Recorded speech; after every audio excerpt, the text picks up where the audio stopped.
Hey everyone, this is Sasha. And Claire. And this is Dare to Rise.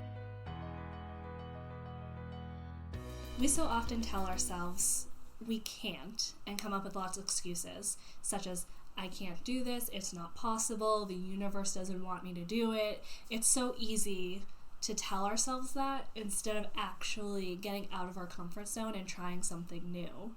And for a very long time, I was very much like that, very much, I can't, won't do it, it's not possible. And when I say I can't, it's not that the saying like I won't, it was I can't because it won't work out. Why should I try doing it because it's not going to work out? And that, I think that stemmed a lot from my childhood, because I was never really allowed to try new things. It was like, no, I'm not signing you up for skating class. Like, you can't do this because you're just going to quit. You're not going to like it, so why bother trying? You were like set up for failure. Yeah. From the very beginning, even before you started trying. Yeah, and so I just became this person who never tried anything. I would try some things here and there, but for the most part, it was, I can't do it because I'm not going to be good at it. It's not worth my time because I can't do it. I won't be able to do it. I'm going to quit. I'm not going to like it. Why bother? And if I continued that thinking, I wouldn't be in a place where I am now, where in this past year, I've kind of realized that I can do stuff. I actually am able to, and it's worth doing, and it's worth trying, because even if I quit, even if I don't like it, at least I know that I don't like it. Yes. Because I've struggled a lot with, what do I want to do? I have no idea what I want to do with my life. And here I am, 31 years old, and I don't know what I want to do with my life. And I think that really stems from me not even trying new things. And so this past year, there's been a lot of new things in my life. Like, I always wanted to have a house. I never thought I'd be able to afford a house. I thought I'd never be able to get a house. And but here you are. But this past year, I bought a house. A beautiful got a new car. house, too, by the way. Thank you. It's a really awesome. nice house. Yes. Awesome car, too. Yep, I got a new car. I started writing a book. I started a YouTube channel for streaming video gaming. And I'm starting this podcast with Claire. So really, like, what my goal is from now on is to just continually try new things. And I have like a list of things that I want to try. Like, I recently bought some courses on Udemy. And so one of the classes I bought was Reiki. And so I want to give that a shot. I haven't fit it into my schedule just yet, but I'm still thinking about, like, what's something new I can try, because as much as I like my job, it's not fulfilling me. And so I need to find something that will fulfill me. Yes. And it might not be the book I'm writing, it might not be the YouTube channel, it might not even be this podcast. But the point is that I'm trying something new, something a little bit out of my comfort zone, especially with the book. I was a math major. I graduated with a math degree, mostly because not only did I love math, but I was horrible in English. I am not the type of person who, what I call the gift of gab, for any length of time, whether it's verbally or written words. Not me. I also am not very grammatically correct. I cannot spell things very well. So what got you to write a book then? Well, I've been thinking about a few different stories for a long time. And I actually used to enjoy writing when I was in high school. After school, a few friends and I would go to the library, and there was this young adult section, which was really just like a place to hang out, and it wasn't like a quiet zone. You didn't have to read. You could use the computers, you could do whatever. And a few of us developed a writing club. And it wasn't like it really intense, but I really enjoyed it, and it was like a free space to express yourself. And and it wasn't like everyone did the same thing. It was like, if you wanted to write poetry, you'd write poetry. If you wanted to write a story, you'd write a story, and then we would share it with each other. And it didn't matter that I made spelling errors. It didn't matter that it didn't necessarily always make sense. But it was a group of of girls, and we were all supportive of each other. And I really enjoyed that, and it was a really nice creative outlet for me. As I went through high school and continually did not do well in English class, I decided English is not for me. I'm not meant to write. Like, this is no. Even though you enjoyed it? Even though I enjoyed it. And because I also did really enjoy math. And I was really good at math. So I enjoyed it. I thought I was good at it. And so therefore, that's why I chose to major in. And even in college, I did take some English courses per the mandatory course selection. You had to take one English class and then one professional writing class. And I did not do well in those. I mean, the professors were very kind to me, but I could tell that wasn't really something I was good at. But I am a very vivid dreamer. I have a lot of crazy, real, intense dreams. And some of the dreams that I've had, I'm like, that would make a really great book, or that would make a really great TV show. And over the years, some of them I've remembered, some of them I've forgotten, but essentially I was just like, why can't I write a book? I mean, it doesn't matter if it gets published to me. It's more about, let me try and at least get my ideas out on paper and enjoy it. And then if it goes somewhere, awesome. And if it doesn't, I can still say I wrote a book. It's not about the destination. It's about the journey. Exactly. And that's what it is for me. It's like, the thing is like about my job, there's nothing wrong with it. I love the people I work with. I work for a great company, and I'm very, very lucky and fortunate to be where I am at that company. However, I don't have the creative outlet that I so much desire. And I've done stuff in the past, like I'm a big crocheter, so I've crocheted and that's been my outlet for a while. However, it's kind of, even though I still enjoy crocheting, it's become kind of a bit of a chore for me.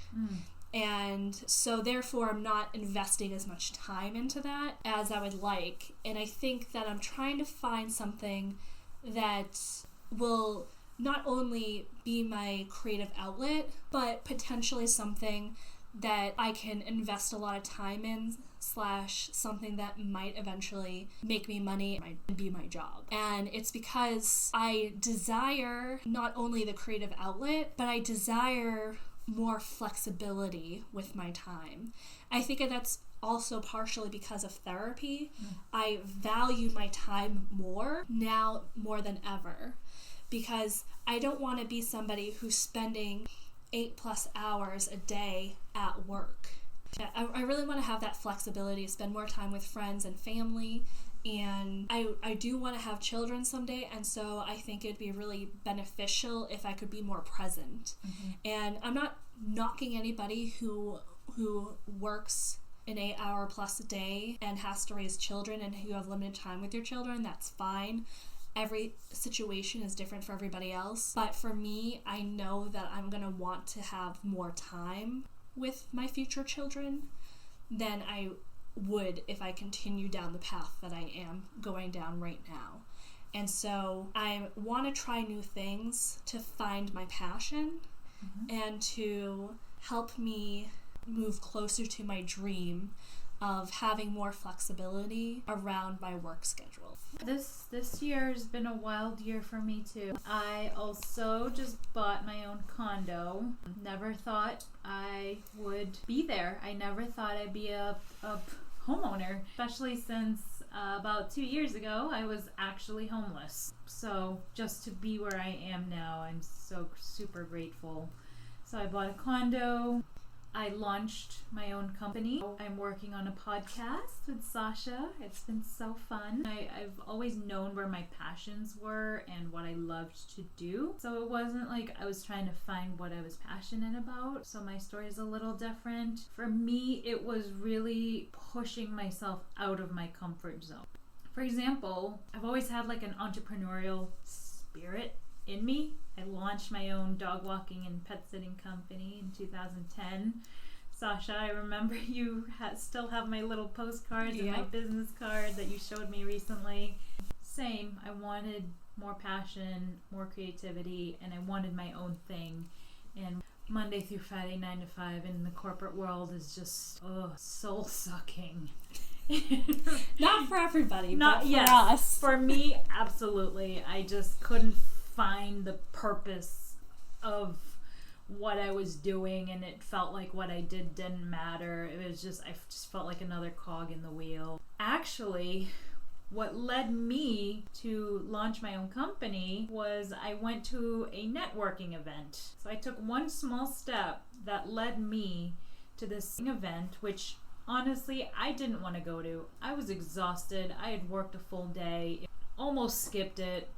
Glad I didn't. The other reason that I almost skipped it was because networking events are awkward. You walk into a room with your business card, room full of strangers, with the purpose of conversating and having like a meaningful conversation and trying to make a connection and trying to make it fit into whatever project. Anyways, it's just a very awkward situation. And that's a nightmare of mine, going to a networking event. Like, I'm not knocking them, I'm sure they're great, but I'm such an introvert that going somewhere and talking to people I don't know creates great anxiety for me. So I'm like in awe that you could handle that. Oh, me too. I am an introvert at heart. I can push myself out of it. I've gotten a lot better. I almost skipped it because of XYZ. All the number of excuses. I don't want to go. It's uncomfortable. I'm tired. Oh, it's late. Whatever. But I went, and at this event, the speakers was actually a mentor for a startup accelerator program. She just casually mentioned it. I jotted it down. I looked it up, and I saw that they were accepting applications. Just made the deadline. So I submitted my application. At that point, I had a vision of, what kind of company I wanted to create, what kind of problem I wanted to solve. And I didn't really know what to do from just the idea phase to going to market. So through this networking event, I found this program and I connected with this mentor, and then I got accepted into the program. I started and I did the courses week after week, did all of my assignments, and then at the end of it, I pitched my company to the public for the first time, and I got one of the loudest applauses. I'm not showing off or anything because I practiced my pitch over and over and over and over and over again, and I got so much help. My mentors, my directors, my classmates even, Sasha, oh my god, those late nights that we spent talking on the phone. And remember, you've seen my pitches, you've seen the very ugly. It all takes practice and help, and just asking for help too. But anyways, it just blows my mind that this one step that I took, go to this event, and then to be exposed to this one thing, and then that led me here, and then that led me there, and then before I know it, like, the floodgates are opening, and I have access to all of this stuff and all of these resources and all of these mentors and this whole biosphere. And you've actually launched your business. I did, yes. Yeah. So the thing is, like, when you're trying something new, be open. Like, be open to the experience. Be present in the experience. Yeah. Just be like, don't sit there. Like, I could have gone to that networking event with my arms crossed and be like, why am I here? I should be home. Oh, I'm not paying attention, not giving it my all. I could have been like that, but I was open. I was present. I took notes. I asked questions. I made connections, and look at where it got me. So it really paid off. And I think it's really important to understand that it might not be easy to go to these things. You might have a bazillion things to do. Everyone's busy. Everyone has things to do. I know by the time I get home from work, I don't want to do a single thing. I don't know how people who have children do it after an 8+ hour workday, and you get home and then you have to take care of your children. Yeah. So to me, I'm in awe of people who can do that, but I think that even more so, it's even more challenging for those people to go to a networking event and try new things and do something for themselves to help better their situation. And one thing that I think is also important that you kind of glossed over a little bit, but I want to draw some attention to it, because you were homeless. Like, you did not have a home. You stayed with your brother, and so you did have a roof over your head. I was crashing on his couch. But you actually didn't have a home. Yeah. And then now you're a homeowner. You own a condo. And so you are making things happen for yourself. Yes. And that part of it was luck, but part of it was you actually showing up. That grit and that determination. Yes. And I was determined not to be on my brother's couch forever. That this isn't where I wanted to be. I felt sorry for myself. You know, not gonna lie, I threw myself a pity party. We all do it sometimes. Me, a lot of times. But you know what? After I threw myself a pity party and I said, you know what? I said, what am I doing? What am I accomplishing by just sitting here and crying over my situation? What can I do now to better myself and better my situation? So, step by step, I saved up every dollar. I was still working, so I still had a job. So I applied for all of these programs that I didn't even know existed too. It's like Boston has a great website and network, a list of resources. I just waved it off as like, oh, I don't need this because I don't qualify because I work full time. But actually, wait a second, I actually do. But I think the important thing is that you tried. Like, you didn't, like, yes, at first you're like, oh, I don't need this. But then after looking into it, you realize that, oh, actually, this will work for me. And you actually made the effort to try something new, get out of your comfort zone, not only with finding housing, but also with that networking event where you started something new. So just you trying these new things and getting out of your comfort zone, you were able to accomplish so much. Yeah. It's amazing when you put your time and attention and intention into what you do. Oh my God. Like, the world just opens up to you. Like, I just feel like God and the universe are supporting me. Well, I think that's something too, because part of my cognitive distortions that I've discussed with my therapist is I had this complex where I believed that God and the universe hated me specifically, and all these bad things in my life that were happening was because they specifically were like, F you, and hated me specifically. And I think it's worth mentioning that my perspective has changed a lot about that, and I now believe that you get what you put out into the universe. So if you put yourself out there and try those new things, you're going to open up doors that you didn't even know were there. You're going to find things that you didn't even know were there. For example, because I'm trying these new things, like, I watch a lot of YouTube, and I'm like, I can never do that. And so now I'm like, you know what? Let's give it a shot. And now I'm giving it a shot, and I'm actually having fun with it. I'm still, like, fairly new, and I'm still kind of working my way through it, but we don't know what doors that will open for me. And maybe that's not really what I'm supposed to be doing, but just trying really makes a difference. Because you never know, right? Yeah. You don't know until you're there. You figure it out as you go. We don't know, but we're here, and we're making the best of it, and we're doing our best. We're figuring it out as we go. The important thing is to start, right? That's huge. Don't talk yourself out of it before even starting. Because once you're in it, you can just figure it out. And then you can kind of iterate and refine, and you get better as you do things. Right? And you don't have to be an expert with the very first thing that you do. And you don't have to go way, way out of your comfort zone. But just taking one step in a direction that will help you get to where you want to go. Even if you start going down the wrong path, at least you're trying. And there's something that the CEO of the company I work for, he always says, is fail fast.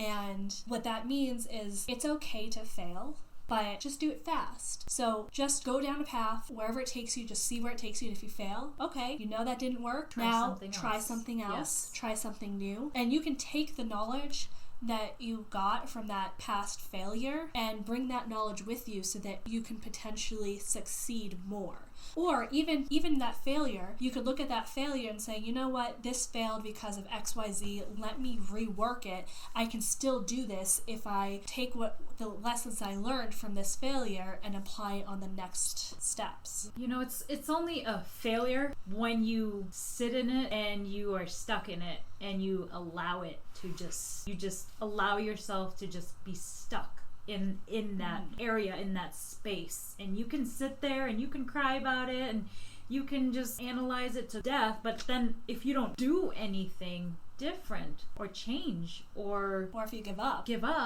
yes, that's a failure.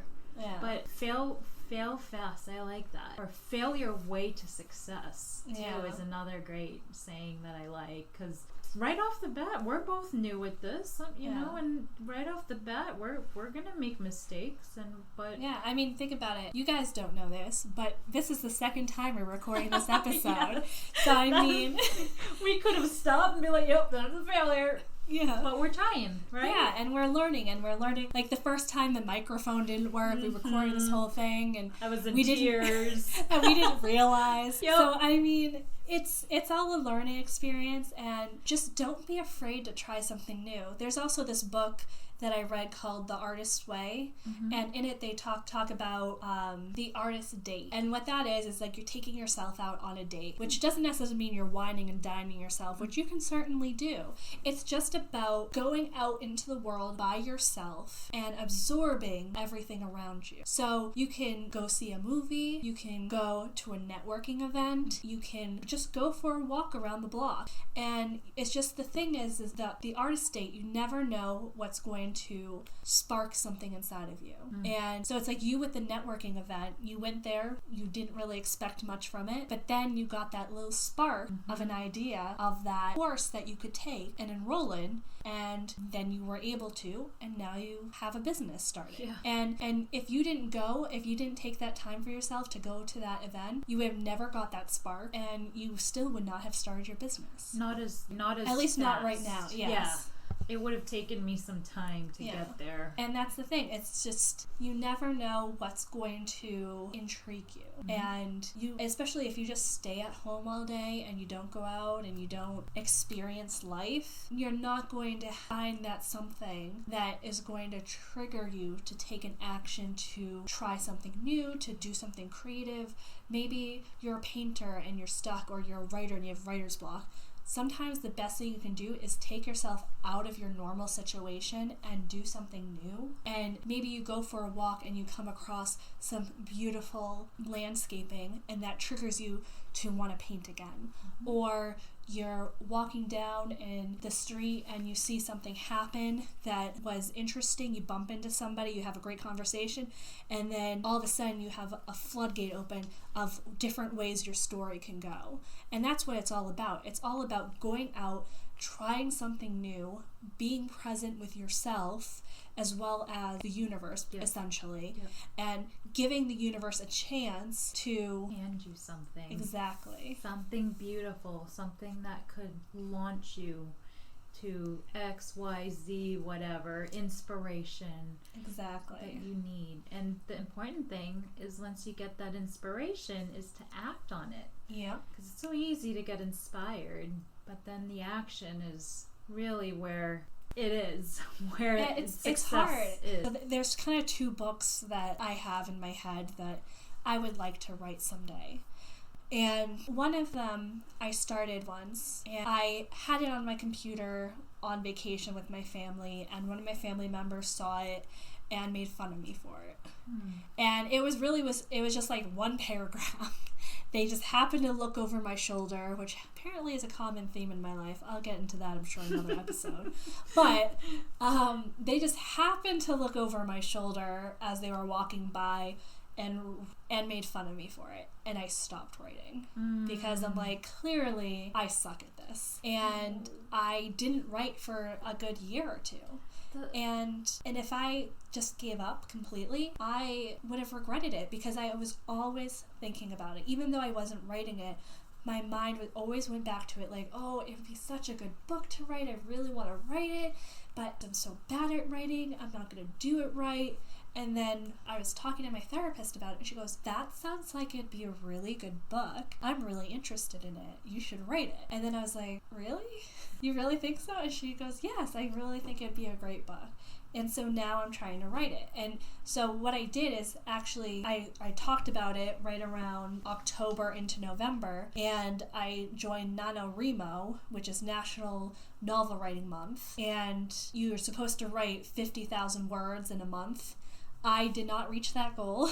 But you tried it. I tried it and did it. And I got actually pretty close to the end of the book. I think I'm at like 43,000 words I did in 1 month. Wow. Which is a lot. Yeah. And I'm not saying it's the best writing I've ever had. It definitely needs a lot of work.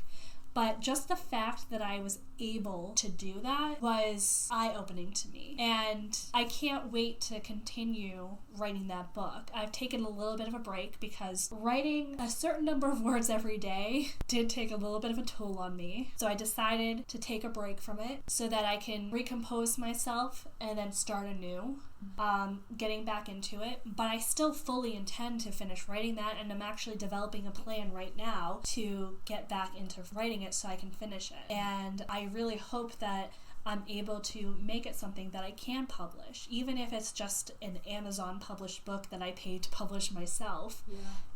I want to be able to do that. Now, you said something that I think we need to dive deep into. Someone looked over your shoulder and made fun of you. I think the takeaway there is don't let anybody dim your light and your passion. Don't let anybody's negativity and criticism stop you from doing what you want to do. Now, when I was launching and I was creating my business plan and my business model and pitching, I've had so many people tell me, like, that's not a good idea. Very not supportive. People trying to tear me down. And I stuck with it, and I think it's important to be true to yourself. Yeah. Like, just know yourself and be true to yourself and be true to what's calling you. Because in your experience, it stayed in your mind for how many years? And it stayed, and now you're releasing it and you're putting the action to it. And I think the thing is that it's very easy to listen to what other people are saying and just let them take you down. But imagine Picasso, probably when he first started doing his weird shapes as art, probably like, what are you doing? And now people love his work. And so it's just these things, it's like you never know what's going to happen. Like a lot of the people that are famous authors today, like J.K. Rowling, she was a single mom and she got fired from her job for daydreaming. And she wrote these books and she got a dozen or so rejection letters. And now she's a millionaire. But the thing is you never know what's going to happen. Like when inspiration hits you, when you're inspired is in spirit, and in spirit means God has given you like his life and his inspiration and his spirit within you. He sparks something in you, and when you're called to do something and you do it, in my opinion and in my experience, you do get rewarded. I don't know what the reward is, maybe it's just the feeling of accomplishing something that you didn't know you could accomplish. Maybe it's publishing a book and making money off of it. You never know where the road's going to take you if you don't go. The takeaway from this is that you really do need to try new things, and you really need to go after the things that you want and find something that you're passionate about and stick with it. And I think that Claire and I really want to challenge our listeners, all of you guys, to do stuff. And so each episode going forward, we're going to have a dare for you. And we want you guys to do them as you can. We're not putting any pressure on you guys, but we think that each of our dares will help benefit your life in some way, shape, or form. And our first dare is to do one thing towards a project or something you always wanted to try. And what we really want is just for you guys to look to try something new. Whether that's just reading a book about painting because you want to go into painting, or watching a YouTube video of how to crochet. Just take one step in the direction of something you want. We really want to hear from you. So how did it go? Tell us, what did you do and what were the results? How do you feel doing it? Yeah, we really want to hear from you guys because we want this to be a very positive experience for you guys, but we also want to build that community. So we want to share some of your experiences so that others can hear that not only are Claire and I able to try new things, but also that others are trying new things. You're not alone. We're in it together, creating a community of like-minded people. Yeah. And so reach out to us with our email, Facebook, or any other social media. All of our information is in the description below. We would love to hear from you and even just let us know what you like and don't like about the podcast. We're open up to criticism. Feedback. And we want to improve ourselves to help everyone that we can reach. Just remember, fear is a 4-letter word that can stand for forget everything and run, or face everything and rise. We dare you to rise.